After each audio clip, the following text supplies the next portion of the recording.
Let's make a book nook with me, Day 2. দ্বিতীয় দিনের কাজ শুরু করলাম সাকুরা ট্রি দিয়ে।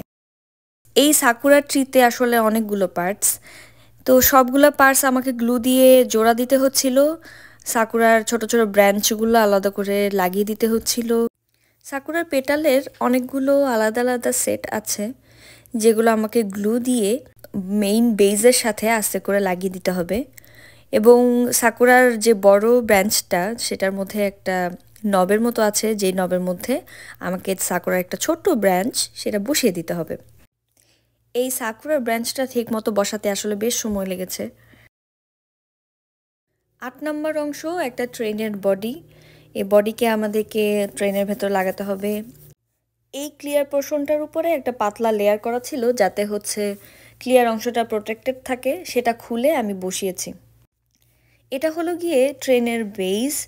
এই বেজে অনেকগুলো অংশ আছে, যেগুলো আমি ছবি অনুযায়ী বের করে করে একটার সাথে একটা বসিয়ে নিচ্ছি। সবগুলো পার্ট বসানোর পরে ট্রেনটার নিচের অংশের যে চাকা এবং অন্যান্য কলকপ যা থাকে, সেই জিনিসগুলো খুব স্পষ্ট হয়ে উঠেছিল। এখানে আমার সবচেয়ে বেশি মজা লেগেছে, এখানে একটা সিঁড়ি আছে। দুটো ছোট কাঠ লাগানোর পরে মনে হলো যে আসলে এটা একটা সিঁড়ি দিয়ে উপরে ওঠা যাবে। এই হচ্ছে ট্রেনের যাত্রী, যাদেরকে দুটো ছিদ্র বরাবর বসিয়ে দিতে হবে। ট্রেনের বডিটা ওরা কিভাবে যেন কেটেছে, এটা বেশ সুন্দর করে রাউন্ড শেপে ট্রেনের চারপাশে ঘুরিয়ে সুন্দর করে লাগিয়ে দেয়া গেছে। আমি একটু চেপে চেপে সবগুলো জায়গা মতো বসেছে কিনা সেটা বারবার চেক করে দেখছিলাম। তারপরে যে জায়গাগুলো আসলে বসেনি সেগুলো খুব ভালোভাবে অ্যাটাচ করে দিচ্ছিলাম। ট্রেনের ভেতরে যে এত ডিটেলিং, গ্লু দিয়ে এই যে ট্রেনের দরজার সামনে একটা বার বসিয়ে দিয়েছি। তারপরে হচ্ছে ট্রেনের চালা। ট্রেনের চালার জন্য ওরা বেশ প্রথমে একটা বেজ করে দিয়েছে, সেই বেজটা আমাকে লাগাতে হচ্ছিল।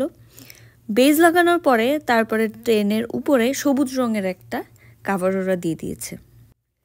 এই যে ট্রেনের সবুজ রঙের চালা, এটাকে ভাঁজ করে করে শেপটা করে তারপর ট্রেনের উপরে বসিয়ে দিয়েছি। আরেকটু নিট দেখানোর জন্য ট্রেনের চালার চারপাশে একটা বর্ডারও দিয়ে দিয়েছে, সেটা আমি গ্লু দিয়ে অ্যাটাচ করে দিয়েছি। ট্রেনের উপরের অংশে ডিটেলিংয়ের জন্য ওরা আরও বেশ কিছু জিনিস দিয়েছে, সেগুলো আমি আস্তে আস্তে বসিয়ে দিয়েছি।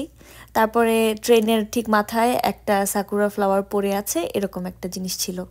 এই হচ্ছে আমার সেকেন্ড দিনের কাজ। কেমন হলো ট্রেনটা?